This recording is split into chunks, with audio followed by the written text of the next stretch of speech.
Welcome everyone, I'm Annabelle from Lark Industries. We appreciate you joining us today for how to incorporate inclusive thinking into your play or exercise space. Our presenters will be available at the end of the event to answer any questions live, so please feel free to contribute via your Q&A button. I'll now turn you over to Michelle Herbert. Welcome, Michelle. Thank you, Annabelle. Welcome everyone. Today we'll be discussing a very important topic, and that is how to incorporate inclusive thinking into your space. First off, I'll be providing some background and context on inclusivity, and we'll touch on different challenges, but overall we will have a main focus on children and playgrounds. Then we will hear from our co-presenters, Nadia Greatbatch from ACOM, who will be discussing the development and implementation of the New South Wales Government Everyone Can Play guidelines, and Rick McConaughey from Rick McConaughey Play Spaces on his process when designing an inclusive play space. Okay, so let's look at what is inclusion. The United Nations defines social inclusion as the process of improving the terms of participation in society for people who are disadvantaged on the basis of age, sex, disability, race, ethnicity, origin, religion, or economic or other status, through enhanced opportunities, access to resource, voice, and respect for rights. These diagrams provide explanations of how some of our public spaces and playgrounds are laid out today. What we see in the exclusion diagram is something that is quite common around our existing playgrounds and what we are trying to change. It defines a space as only for able-bodied people and excludes those in different demographic or abilities. Another common playground layout is seen in our segregation diagram, where a space is created for those in different age groups or abilities, but it is outside of the traditional or main play area, where play experiences between the two groups cannot form organically. The integration diagram could be mistaken for an inclusive layout space, but having different dedicated spaces is not true inclusion. So what is inclusion? It is creating a space that combines all age groups or demographics, all abilities, social standing, gender, fitness levels, activities, etc. It is about allowing people to do and learn and grow and communicate and socialise and have fun without boundaries. So let's break it down by understanding people with disabilities. Having a disability places you in the world's largest minority group. Over 1 billion people live with a type of disability, and between 110 and 190 million adults have significant difficulties in functioning. Disabilities is an umbrella term covering impairments, activity limitations, and participation restrictions. An impairment is a problem in body function or structure. An activity limitation is a difficulty encountered by an individual in executing a task or action, while a participation restriction is a problem experienced by an individual in involvement in life situations. Disability is not just a health problem. It is a complex phenomenon reflecting the interactions between features of a person's body and features of the society in which he or she lives. Overcoming the difficulties faced by people with disabilities requires interventions to remove environmental and social barriers. People with functional and physical limitations mean people whose ability to move, function, orientate themselves, or communicate is permanently or temporarily impaired due to a disability or illness. The cause of the impairment can be numerous. Weak eyesight or blindness. Most people with vision impairments can see to a certain degree. Only 10 to 15% of them are totally blind. Becoming deaf, deafness, hearing loss, deaf blindness, and multiple hearing disabilities. Impairment of functional capacity, such as musculoskeletal disorder, rheumatic disease, cerebral palsy, muscular disease, or dwarfism. Only 10 to 15% of the physically disabled are wheelchair users. Moreover, some of these individuals can stand up and walk with support over short distances. And also intellectual and developmental disability, often associated with multiple disabilities like physical disability and visual and hearing impairments. Here we'll take a quick snapshot of the different demographics and why it is important to consider them in an inclusive design. So why the youth? Only 1 in 5 teens are getting the recommended 60 minutes of moderate to vigorous activity a day. At 12 to 13 years old, children's screen time averages more than 3 hours per weekday and almost 4 hours per weekend day.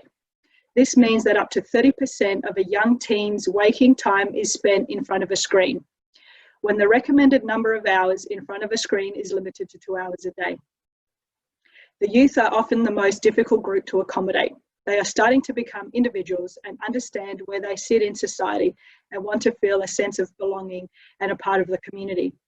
How can we make them feel connected through other methods and provide them with a form of expression or a chance to be creative?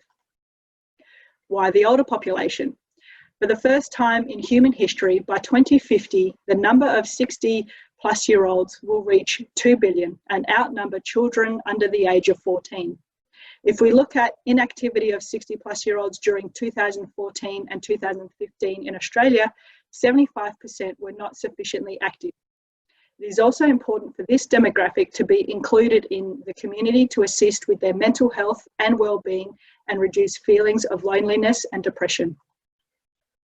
Why the overweight and obese?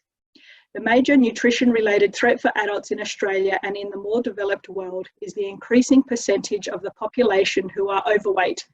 According to the National Health Survey, in 2014-2015, 63.4% of the Australian population who were 18 years and over was either overweight or obese. If the current trend continues, 6.9 million Australians are likely to be obese by 2025. Sitting on a park bench with your smartphone while your child is in the playground is seen as the new norm. We need to offer engaging and innovative ways to get people to move, interact with others, challenge themselves to make positive lifestyle choices. Basically, we need to move more. Play is important for a child's development, and every child has a right to play regardless of age, race, gender, physical and mental capacity, or social standing. So let's look at the fundamentals of physical play in a child's development. A lack of stimulation can prevent the automation of skills and slow down later stages of development. By giving stimulation, children's motor learning can be improved. The most essential basic motor skill and motion combination the child will learn before the beginning of its school days, which is 6 years of age.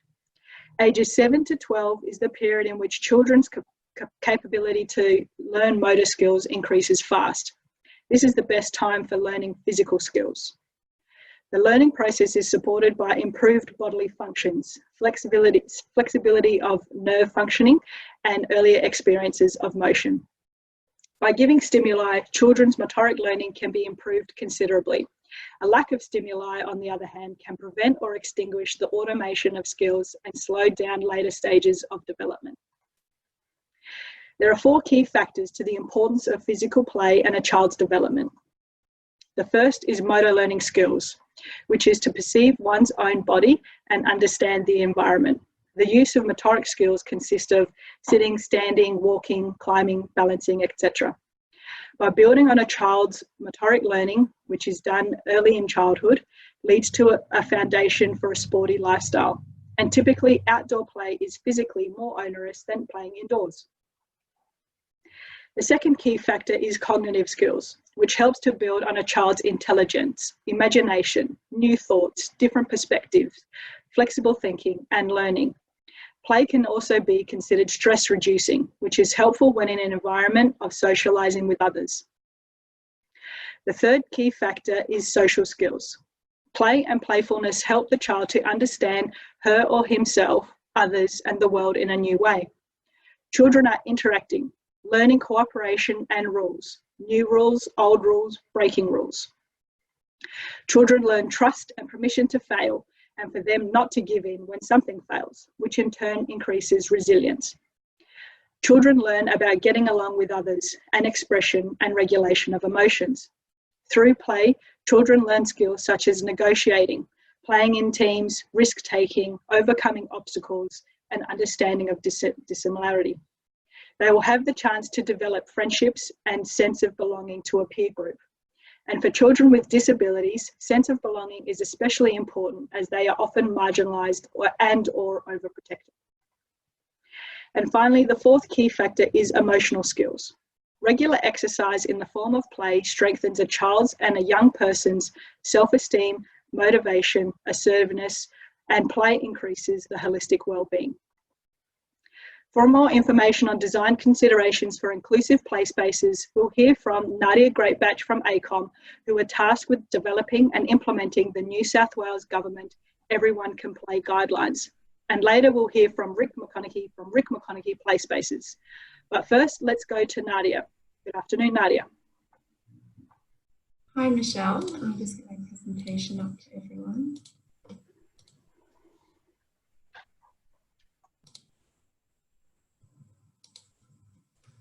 Right, so thanks so much for including me in this session. Inclusive design is a real passion of mine, so I'm really excited to be continuing the conversation around the Everyone Can Play guidelines, which has been a key project for our team over the last couple of years. So what I'd like to focus on first of all, and what was probably the really different aspect of this project is, yes, it was about creating an inclusive guide for playgrounds, but what we realised throughout the development of the guidelines was actually just how inclusive the process itself was, and it was probably a really strong point of pride when we got to the end of the guidelines development. We looked back and said, wow, that was a really incredible process that we're actually involved in. So it was obviously spearheaded by the New South Wales Department of Planning, Industry and Environment, and it was kick-started primarily by Minister Roberts at the time, the Planning Minister at the time, and the Commissioner of Open Space and Parklands at the time, Fiona Morrison. So Minister Roberts, it came to him, became a priority through him through a personal experience of a friend of his child who was excluded from a birthday party because of a access issue to the playground where this birthday party was being held. It really struck a nerve, and it showed him in particular how important inclusive design is in the everyday setting, those everyday settings where we go to communicate with people, to socialise and to get active. So the department engaged a consultant team which included ourselves as the technical content leads, JOC Consulting, who undertook all of the engagement, and Being Agency, who did an amazing job of branding the document, making sure the language was correct for the target audience and for all of the user groups that we knew would be using this. And that was a really collaborative process in itself. And really importantly, we had an advocacy group and an advisory group who we consulted with throughout the entire process of the development of the guidelines. The advocacy group was a fairly tight-knit group of a little over 10 people, very, very broad backgrounds in those people, from industry, community leaders, government bodies, local government, and we had 5 or 6 intimate sessions with that group to really nut out the key drivers behind the guidelines, the principles and objectives, lots of discussion around the language, making sure that everything was current and in line with government guidelines as well. And then we had a very large group, the advisory group, who you can see a photo of them on the screen there, where it was 60 plus industry and community leaders over 3 key sessions who tested, pulled apart where we were at with the guideline at that stage. They informed a lot of the technical aspects. There was a lot of story sharing with everyone's different backgrounds, and a lot of people in that room, Michelle and Rick being 2 of the people included in the advisory group, they are the people who have been working in this area for a long time. They are the subject matter experts when it comes to inclusive design, particularly when it comes to inclusive play. So it was really critical to get all of their inputs throughout the whole process of the guidelines development. One of the key shifts in thinking that we wanted to come out of the guidelines, it was the intent of the guidelines, and something that we really wanted to see flow through, was a shift away from the traditional language of all abilities play, and really broadening that and linking it very specifically to the practice of universal design, and so that we are talking about inclusive design as a whole. As Michelle ran through in her presentation to begin with, it's not just about ability. There are so many different aspects to inclusive design that we need to think about when we're designing not only playgrounds but any open spaces. So this was a real mind shift in the industry to try and shift that and broaden the understanding of what inclusive was. Typically, as a designer, I suppose over the years we've tended to design for what we would say the average person or the average child. We're trying to cover the biggest group in the middle. But the switch in thinking that universal design provides is that you essentially design for the extremes. So you consider what might happen here and what this person here might need. And by designing for the extremes, you should capture everyone in between. So you're providing the greatest amount of diversity that you possibly can. And that's where the discussion around, so we're moving away, although it's still very important, we're moving away from just focusing on DDA compliance and accessibility and really broadening our thinking and making we wanted to ensure that play spaces were welcoming for everyone so that everyone could contribute to the environment and participate in many different ways, not just in a couple of little avenues that they could participate in. So we were very cognizant that this needed to be very easy to understand, easy to remember, and easy to apply outside just the playground talk as well. So what I was saying before about designing for the extremes, what we really tried to do through the process was put ourselves in the shoes of as many people as possible and making sure that we were aligning principles with what all of these different people may need. Now, as I said before, this is not a new area of design. There's so many people in the industry who really broke the ground in how to do inclusive design.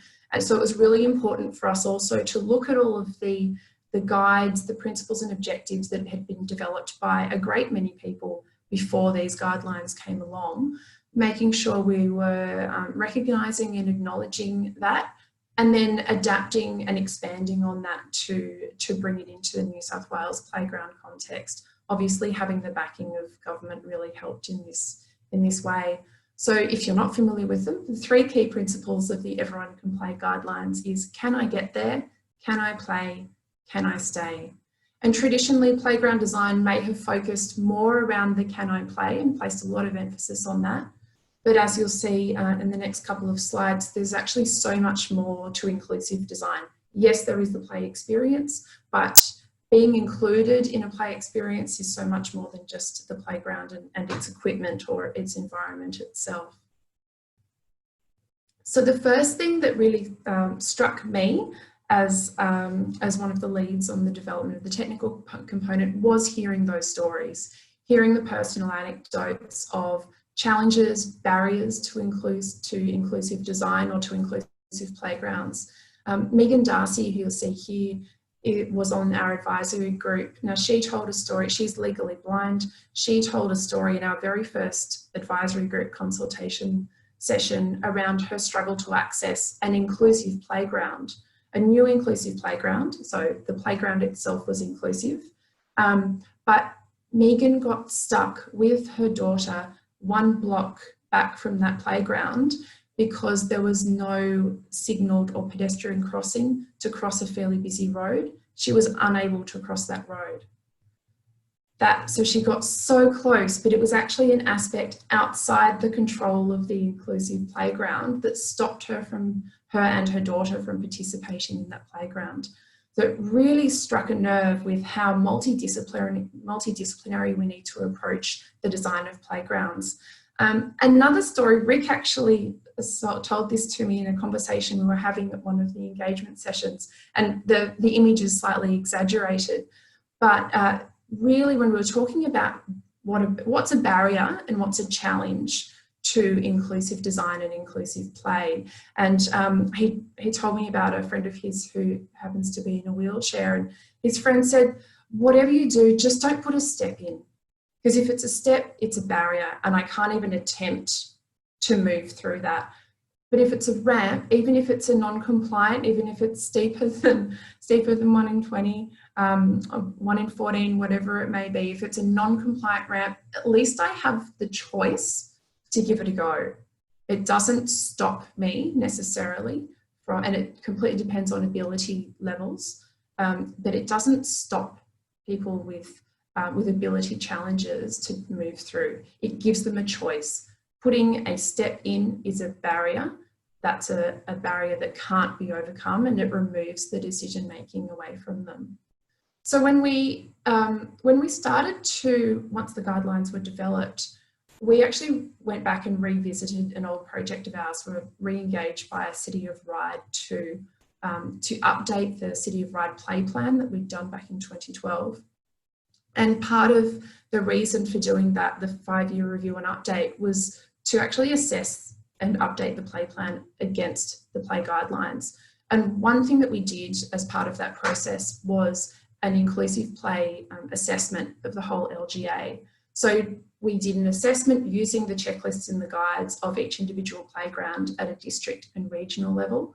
But what we also looked at was the distribution of those playgrounds and also the walkability from in a 400-metre radius from people's homes. So what we were trying to determine here was there an equal access in the LGA to inclusive play opportunities? And as you can see from the diagram, everyone in the purple has access to an inclusive playground at a district or regional level. There's a lot of gaps. So that automatically told us, obviously we didn't look at the smaller playgrounds, this was just the larger format ones, but that told us that there was an unequal distribution of access to inclusive play opportunities in the Ryde area. So that was a really big switch in not just looking at the playground itself within the fence or within that park, it's looking at the network of playgrounds is just as important. Within the playground, one key discussion point throughout the guidelines was graduated challenge. You run the risk when you do guidelines like this that everything that comes out of them, everything that is designed afterwards is a little bit same, or it's not quite as challenging, or you don't quite get over the language shift from all abilities to inclusive, and it's still considered a playground that wheelchairs can move around in, remembering that only 10% of people with a disability are actually in a wheelchair. So it's sometimes not quite the right emphasis to be having. But when we're talking about can I play, it was very important for us to understand, once again, designing for the different levels of ability, the different levels of development. As Michelle was talking through before, children develop at different paces. Large climbing structures aren't necessarily built or designed for a 2.5-year-old to climb it, but that is my 2.5-year-old at the time at the top of a very tall climbing structure that he probably design-wise wasn't meant to get to the top of. All kids are different. In the middle, obviously, Fiona's lovely new playground over in WA. This was an image she put to us during the guidelines development, explaining the concept of graduated challenge. So yes, you have the traditional, what would be all abilities inclusive component at the front with the transition platforms and the soft fall, but then you can see it's all balance based. As you can see though, it transitions, it gets harder and harder and harder, which makes it's a really resilient design as well, because as children grow, they don't necessarily get bored with it either. It's always interesting because it's always challenging them and always helping them develop.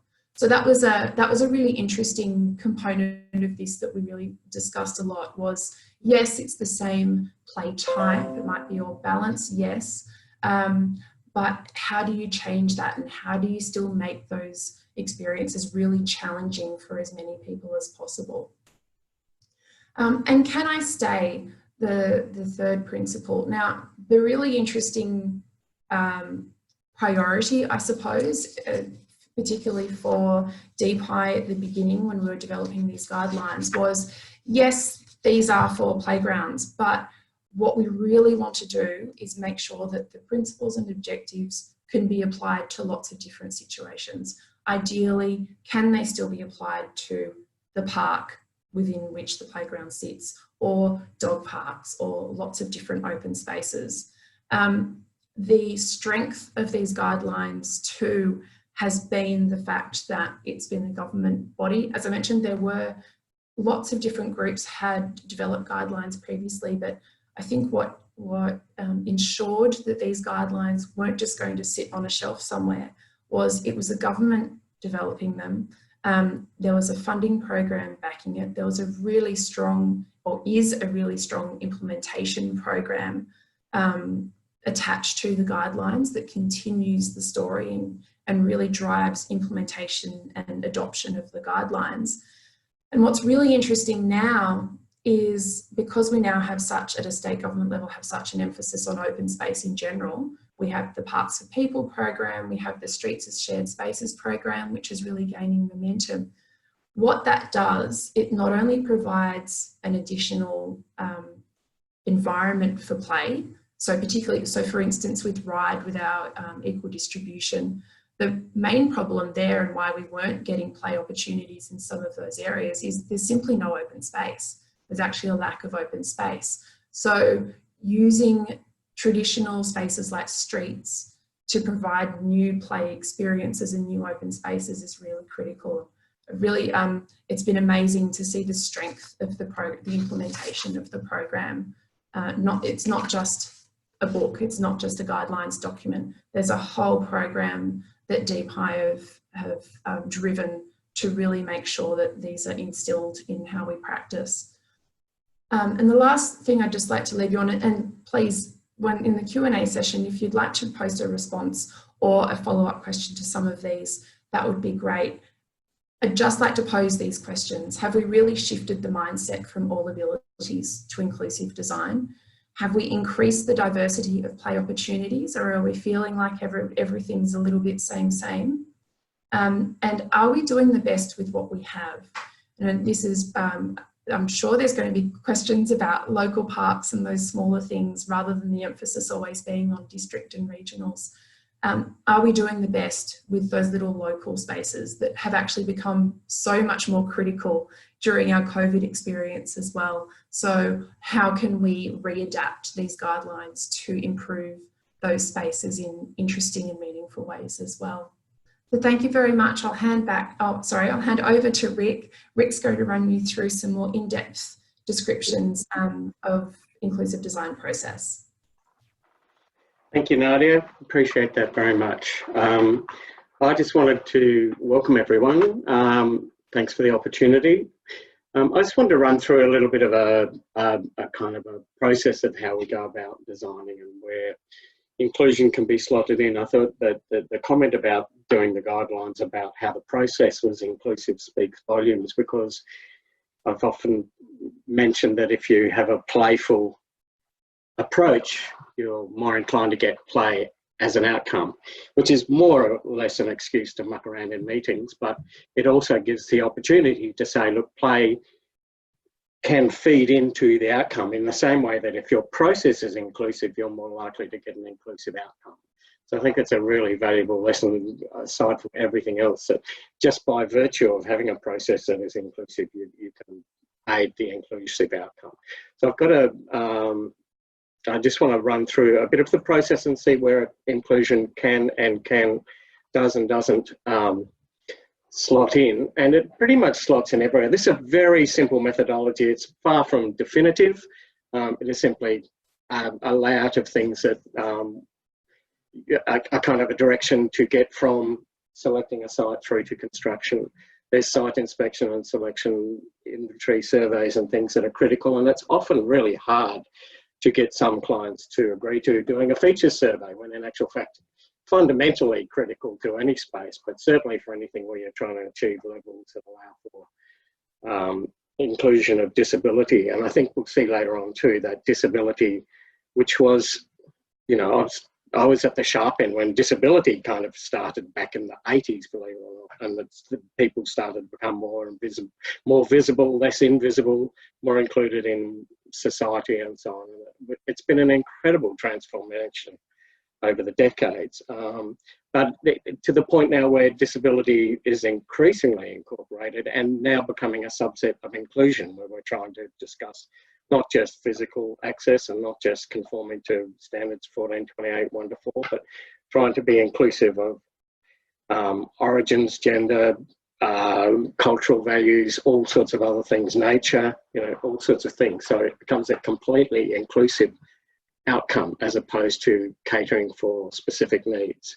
So I'll just click on and quietly go through these slides and just say, so definitely access is a major aspect of inclusion, but it is in fact a subset of inclusion. It's a fairly prominent one, and it creates the opportunity for a range of diverse people with diverse physical and intellectual issues to be incorporated, to feel welcome, to engage, to play with other people, to sit by themselves.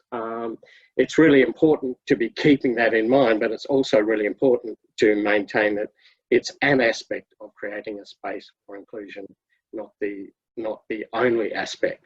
We also want to, consider the amenity and the infrastructure, because whatever else we put in there will give people more opportunity to stay and play. We want to consider the environs immediately in the space, and then the connections without, which is what Nadia was talking about, where you can get to a certain point. If you're just going to the fence line of the space, if there is a fence, hopefully not, but anyway, if you're just going to the edge of the space, but you can't get to it from beyond there, then epic fail. I'll always put in habitat and so on, nature, those sorts of things. Whether you can avoid habitat or preserve habitat and things like that, often some of those things are seen as a little bit messy, so they're sometimes perceived as inappropriate, particularly urban spaces, but it would be lovely to maintain those sorts of things. Is it development friendly? What's the existing vegetation? Are we in inclusion, are we incorporating some deciduous trees as well as Indigenous trees? Magic factor, open space, safety and security. I'm not going to go down those paths today because we have limited time. Obviously, one of the really important things to do when you're talking about inclusion is to include the people that you are hoping to make provision for. And when you're making a space for inclusion, you're implying that you're trying to create a space for everyone. And that does rather afford the opportunity to try and communicate with everyone. But interestingly, certainly through the evolution of work that I've done over the decades, it's a relatively recent, not super recent, but relatively recent, that children have been given a significant input into the spaces that are theoretically being created for them. It doesn't necessarily mean that they get everything that they want, because that would be unachievable, but it's a really good opportunity to speak with children about the processes that go into creating spaces, how they can have input, how their influences will be received, and then to go back to them and show how their influences were incorporated. And there will also be lots of questions about, well, we were talking about this, but it doesn't seem to be included. And then you can go through that whole process of, well, in planning, we have resources, we have control groups, we have stakeholders, we have certain other tolerances and certain other circumstances and parameters. So it's a really good opportunity not to just get them involved in the opportunity to contribute to the spaces that are being designed for them, but to involve them in the processes in terms of public provision, so that they can start to understand how they might have an influence on other things going on in their community. Obviously, talking to parents, carers, educators, considering special needs, and very critically, in any situation, the teams that are going to be given the opportunity to manage and maintain these spaces and finding out what their needs are. It's incredibly important to include them in the process. With the kids, you can do it there's all sorts of different methodologies, which I'm not going to go into today, and they all have wonderful merits and some drawbacks, as every kind of process does. There's increasingly specialist people that can do this and can be engaged to help you through it if you're not comfortable or confident with it. But there's also all sorts of, in the end, ultimately, it's about respecting the people you're trying to communicate with, being as open-hearted and open-minded as you can, and seeing what it is that they aspire to be included in the space that you're creating for them. That's just a method, and as I said, there are many, many methods. In concept design, access and inclusion to experience. Once again, referring to last century, there was a strong push through the 80s to get access, and this is not a criticism, just simply an observation, but what happened then was spaces were very much measured against 1428 as it existed then, the version of it that was then, to see whether there was the appropriate ramps, heights, things, widths, things, and so on. So it literally became about getting people into the spaces. Now, given that they'd been largely invisible prior to that, this was a great step in the right direction. But it did very much become about getting people to the spaces and into the spaces, but not necessarily giving them opportunity within the space to do anything other than be a spectator. So it's really critical to remember that, yes, we're trying to create all sorts of opportunities to get to spaces, get into spaces, but then within that, we want to be able to provide experiences. It doesn't mean in diversity of opportunity that everyone can do everything, but it means everyone that comes there has the opportunity to do something and to aspire to do other things and to engage and to challenge themselves and feel welcome and that their needs have been considered. Obviously, ecology and Indigenous planting, well, I'll just keep banging on about it all along. It is part of inclusion. We need to be thinking about nature, and if we're talking about some of the urban centres having less and less open space, well, that would suggest that they're having less and less natural space. And I must admit, ever so, being from the mountains, feeling some of the demonisation of nature through the recent fires was extremely disappointing, in the sense that it wasn't exactly the trees' fault that these fires, not that it was anyone's fault, but there was a period there where there was this sense that, well, maybe we need to take all the trees away. It's like, I'm not entirely sure that's the solution. Anyway, that's for discussion at another time.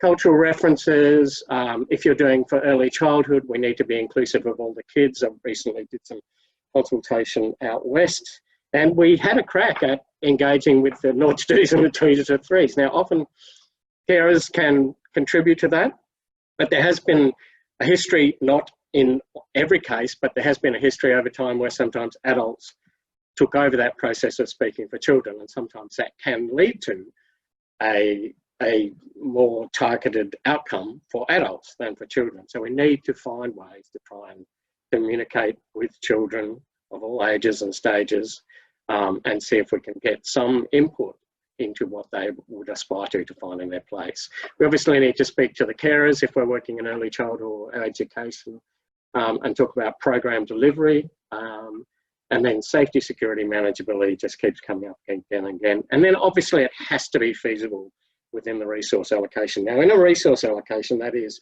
some might immediately think that's budget, but in an inclusive process, and depending on where you are, resource allocation would include budget, would include land, would include, but it can also, when you're working in different areas, include community input, local organisations, other funding bodies and things like that. So resources doesn't necessarily just lock into what's the budget, how much land have we got. It can be things besides that.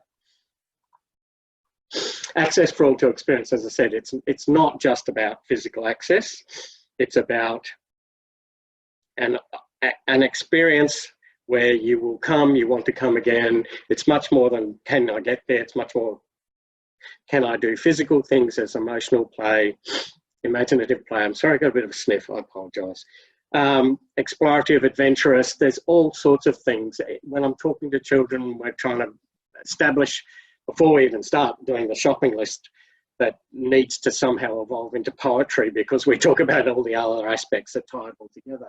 We'll often have a dialogue about what is play, which, given my position that it's ineffable and as soon as we start to define it, it'll start to lose its magic, is often a pretty intriguing sort of thing. Then we'll talk about where they like to play, what are the spaces in the area that they like the most, who do they like to play with, and so on and so forth.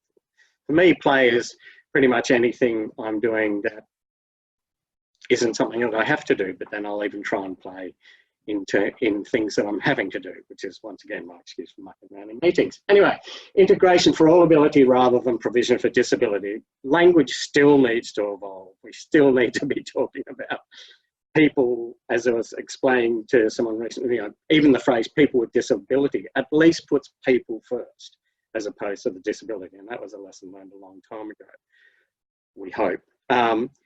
So it is still about people, but even moving on from that, what we're now talking about is inclusion. So we need to be moving on from just constantly focusing on disability as the thing that provides all inclusion.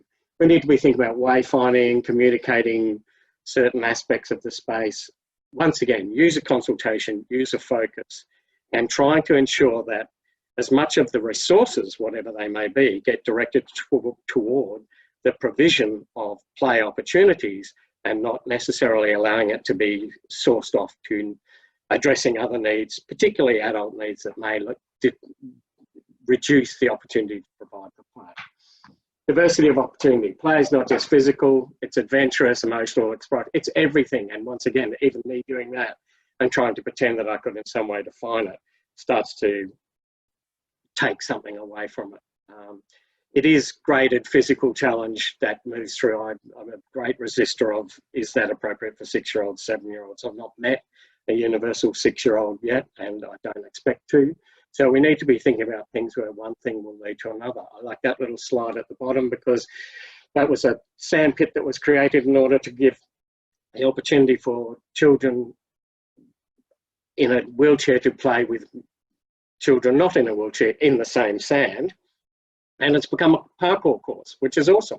So, you know, if there were people in those spaces, kids wouldn't be jumping off it.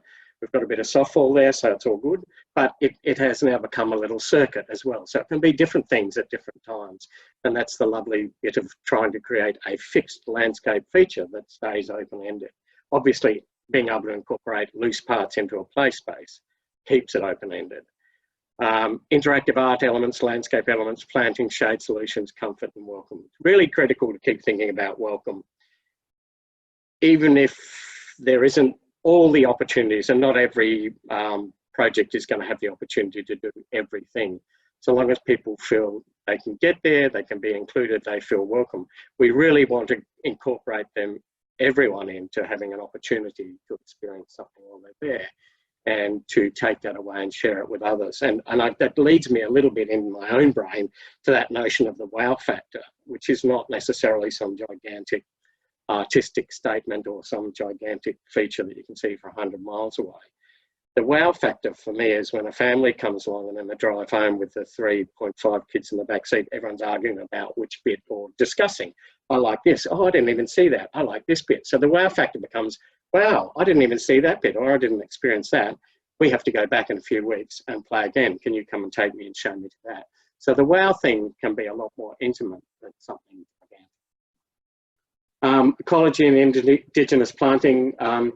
It was very funny. I was talking to Nadia about this, and it was almost in the process of saying, oh, maybe this one's, you know, because I want to talk about plants and things because I always do.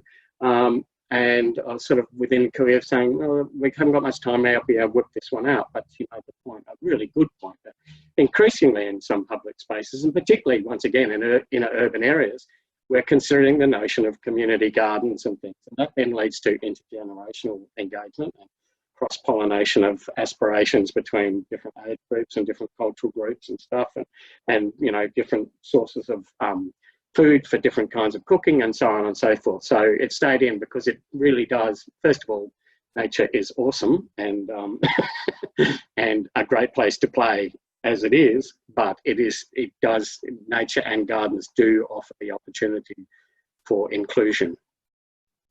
Cultural references need to kind of be able to consider local understanding. I would tend towards sophisticated but not arcane. For me, and this is a personal opinion, sorry, if an artwork requires an explanation, it's got a fundamental flaw in its core business. That's a comment that will probably fire some people up. But anyway, we need to be able to create art that is interactive. We need to, it doesn't have to be grand. It can be tiny and intimate and discovery. It would be really nice if most people could get a sense. It doesn't mean that there isn't layers of narrative, but if it is completely obscure, then we're fundamentally failing in this particular circumstance. I'm not trying to say what might happen in galleries, but what happens in a public open space, there can definitely be layers of narrative, but it would be nice if some of the art was inclusive without needing to have explanations, remembering that some of our core constituents in children can't read yet. So that would be nice. Engagement before, during and after. Always worth engaging before you design, definitely worth engaging during the design, definitely engaging after the design and after and even during construction to make sure you're still on the right track of maintaining the integrity of the project. And scale appropriate to the people that are going to use the space as opposed to scale appropriate to the environment around it. That's a long story. Safety and security, there are a whole lot of things, and this is where we got a little stuck last century when we got stuck on, well, if we're going to make it, give it more people opportunity, we're going to focus in on 1428, the standards. Does it do this? Does it do this? And it became very much about a measuring aspect as opposed to an inclusion aspect and a way of trying to incorporate opportunities for people to be part of it as opposed to just making sure that it's dot, dot, dot. And we did, obviously, through this whole process of the guidelines and other guidelines that have come before and will come since, we did talk about that whole aspect of checklists and the worry that, you know, the analogy was, you know, if you get a recipe, anyone can cook. If you've got a recipe and you can measure and you can follow instructions, the cake will come out the same every time. So we've got to be very careful with checklists that they don't make us make the same cake everywhere. So every, you know, if you're out west, if you're up north, there's going to be different stories. There's going to be different Indigenous groups, different communities, different cultural mixes, and they want to be able to reflect and be included in the final outcome. So one of the biggest things we have to manage, obviously, is community perceptions, because things can be seen to be different from what was intended. So we need to keep that in mind. It has to be sustainable, have a capacity for replenishment, and there has to be a provider commitment to the space and an engagement in the space. It doesn't mean it becomes incredibly onerous, but it means there has to be a realistic understanding that if we're going to provide a new space that used to be a paddock, it's going to take more maintenance and care than the paddock did. So this is a little planning model, which also has evolved over the centuries, and it has lots of little things, but it basically says an inclusive space will have some opportunity for active play, open space, which often gets taken away and exploited for other things and isn't seen to have an intrinsic value of its own. We need to have comfort and care and opportunities for people to be able to stay without it becoming such a focus that it draws resources from all the other opportunities. We obviously need explorative creative play. We definitely need to evolve around nature, in my opinion, and the intent particularly of today is to say we need to make it inclusive. There is a whole lot of movement then from concept through to construction. Most people will be familiar with this, but it's still an opportunity to be looking at different aspects of the process and saying, how are we going to be inclusive with the staging plan? If we are going to have to stage it, how do we ensure that we don't end up putting in the active bit and leaving out the explorative bit? How do we ensure we don't turn it all around to be all about fences and seats and tables and then suddenly all the plays disappear? So we've got to, even in something as simple as staging, we need to maintain that sense of inclusion. It sounds like it's onerous when in actual fact, if you see all these lists and all the other things, it's just another aspect to the design process. Sponsorship, grants applications, documentation for tender and construction. There's all sorts of ways to go and explore the people that are tendering for these projects to see if they have the capacity to deliver what is a thorough process to get to drawing stage. It would be a shame to lose the inclusive process then, and we get an outcome that we weren't expecting because we didn't do our due diligence on the people that were applying to build it. Contractual tendering, selection, administration, maintenance and management just has to be keeping coming in. Just at the end there will be an opportunity for compliance audits so that the play space conforms to the playground standards. There's the access codes, and then there's also a notion of an inclusion report, which isn't necessarily a checklist and it isn't necessarily, you know, measurable.